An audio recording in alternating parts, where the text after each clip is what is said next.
За энэ нөгөө нэг дургууд хөчгүүл гэдэг юм болж байгаа юм л да. Би одоо манай их хурлын 30 хэдэн гишүүний нээлттэй сонсгол явуулъя гэхээр баярлсан бас болж байна дөө. Юмаа хий. Хийхдээ ингэж гурилддаг байхгүй юу? Өнөөдрийн юм яагаад буруу явж байгаа гэж. За тэр би явуулах моолох нь ч одоо хамаадаг.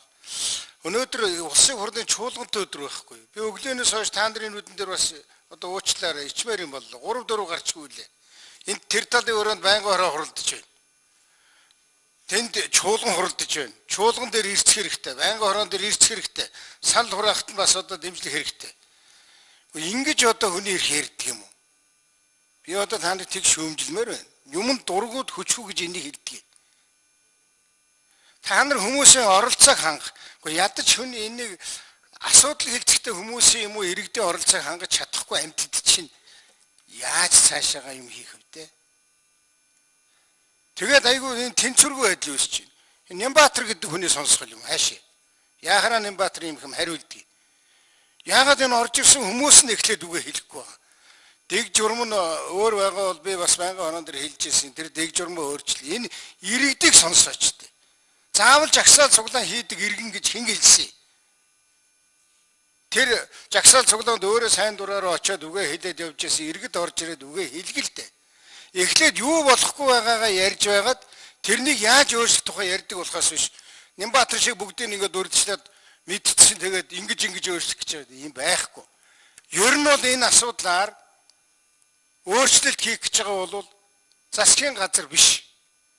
Нарантай танаа хүний эрхийн хомс би зөндөө ярьсан шүү. Та нар гэж нэг зориг зүрхгүй нэг хэдэн амтан цугласан. Та нар тэр олон улсын жишг жаягийг дагсан хуулийг та нар оруулж ирэх гэсэн. Миний санал тийм шүү. Юу засгийн газар дандаа л өөрийгөө хамгаалсан хийдэг. Тийм учраас надад нэг асуулт алгалдаа та нар яах гэж ийм муухай юм хийдэг юм бэ? Яах гэж одоо чуулгантай давхцуулж энэ чухал хилцүүлгийг ингэж оромдож дуусгах гээд байгаа юм бэ? Учир дараа таач арай залуутар хүн байна. Та нар энийгээ төр завсралчаад тэгээ шинэ он гаргаад оролцогчтойгоо хангаж агаад заавал чуулгантай өдөр ингээ 3 4 өрөө дамжиж гүйдэг биш. Тэгээ их хурлын гишүүч ачуулгад багтааш байна дээр иргэд тэр оролцогчтой санал бодол чухал байна. Хүнийг нэг сонсолтой. Яг ороод явсан чи юу нь болохгүй гэдэг байгаа. Ингээд нэг муу одоо ингээд янз бүрийн санал бодол ерөөс сонсч чадах байлцсан. Дандаа магтуулж, дандаа палжигдуулж, дандаа цүнхээ бариулаад одоо ингэ сурц. Түү ястаа хэрэг алга. Яагаад ингэж байгаа юм бэ? Энийг хойшлуулч л да. Би тааныг хоорондоо юу ярьсныг мэдэхгүй. Надад юу ч таалагдтайгаа гэхээр би одоо их хурлын чуулган дээр бас орж үгээ хэлмээр байна шүү дээ. Тэнд оюу толгой асуудал яригдж байна. Тэнд нөгөө коронагийн хуулийг сонгох тухай, эсэх тухай асуудал яригдж байна. Таны баахан энэ Нямбатар оржсэн камерын асуудал яригдж байна. Яагаад ингэж ажил ингэж сэгэлж хүн харахад хийсэн юм шиг. Тэгээ та нэг буруу юм яриад их. Их хурлын 37 гишүүн ямар буруутай юм. Чуулгандаа сууж ардын намын гишүүд бол конопдох ёстой учраас орж иж чадахгүй байгаа өөрхий. Тэр нөгөө оролцоо гэдээсэн хүмүүс чинь би шинжил гэж бодохгүй байна. Энэ бас л нөгөө нэг оролцогчдод мэдэгдсэн ирсэнгүй гэдэг л үг хэлээд байгаа. Ингэж яаж Монгол улс явах вэ? Бид нар чинь цөөхөл хоорондоо юм яриад явах ёстой. Тэгээ ер нь манай одоо миний үед ч намайг ерөнхий сайд байхт ч гэсэн та нар энэ ардын намын зохион байгуулалт хар машин шатаагаал давхар дээл нөмрөөл өстэй дээл нөмрөөл баахан төвчгнээ үстэй. Би бол яг энэ наран туяатай санал нэг байгаа. Би байхдаа яаж яасан гэхээр ерөнхий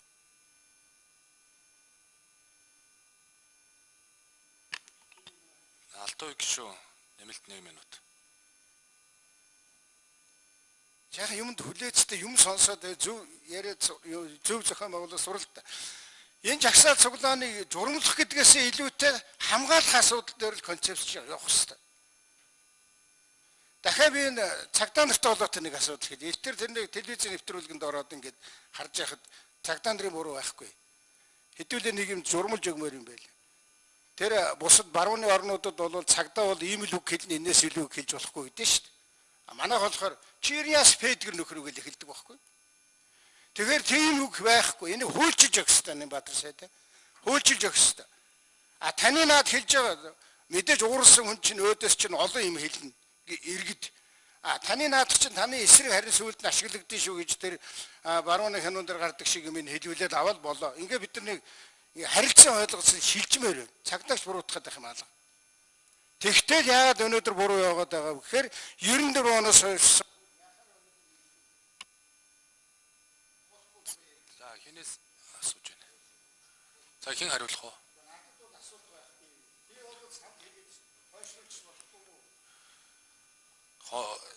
Энэ сонсголын хуулиар нь сонсголын товыг тогтооцолтоор товыг зайлшгүй хойшлуулах шаардлагатай бол тухайн сонсголын товыг нийтэд зарласан арга хэрэгслэр дахин зарлана гэдэг.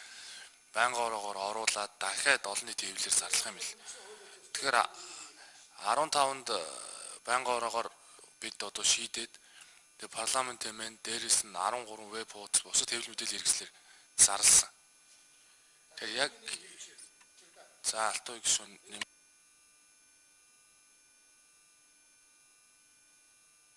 тэр энэ Ганбатын хэн билээ хөрөвдөрж энэ тэргээ гараа авчих юм. Ерэн зүгээр ингээд сайхан тойр сууж байгаа юм яриад энийг миний одоо бодлоор бол хойшлуулчвал тад талдаа хэрэгтэй байна. Яагаад тэгэхээр бид нар ямар нэгэн хилцүүлгийг хийсэн болж өнгөрөө. За өнөөдөр нэг хилцүүлэг гэдэг нэртэй юм боллоо да.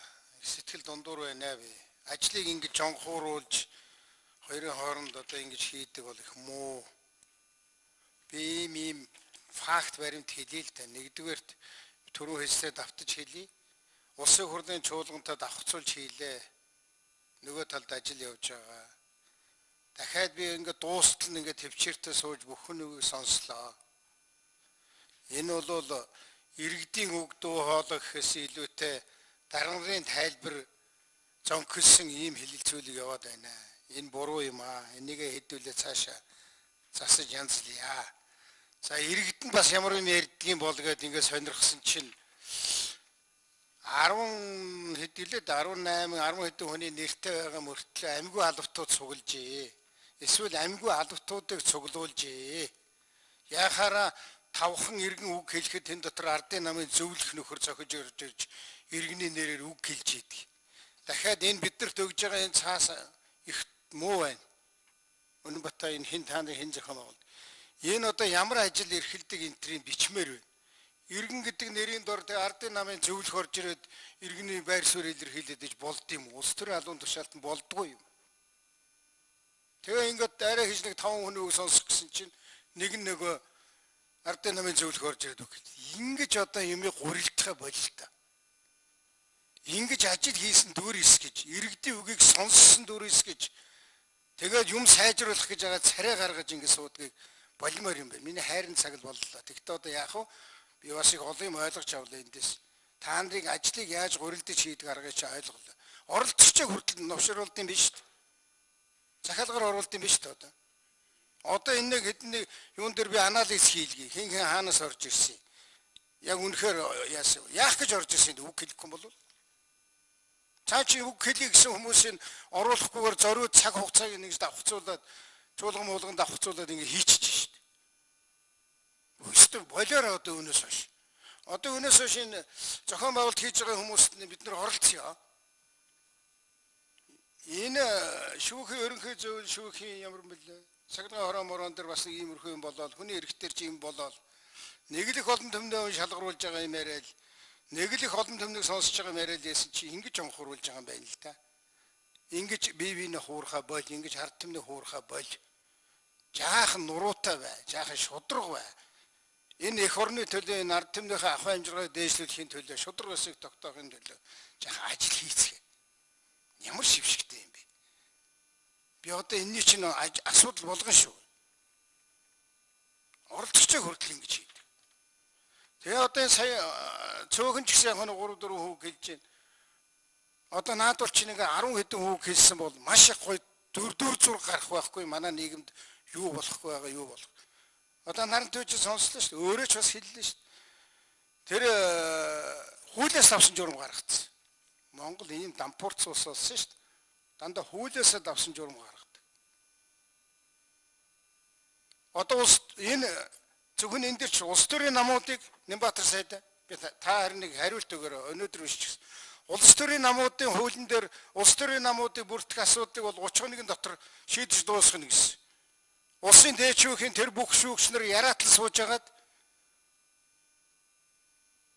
70 орчим хоногийн дотор бүртгэх нь гэдэг журам баталчаад тэнэгтэд явж байгаа. Энэ ямар улс вэ энэ? Энийг хэн зохицуулах юм? Та надад энэ нийтээр дагаж мөрдөх журам уу юм уу? Энийг одоо хууль зүйн яам бүртгэдэг юм уу, бүртгэдэг юм уу?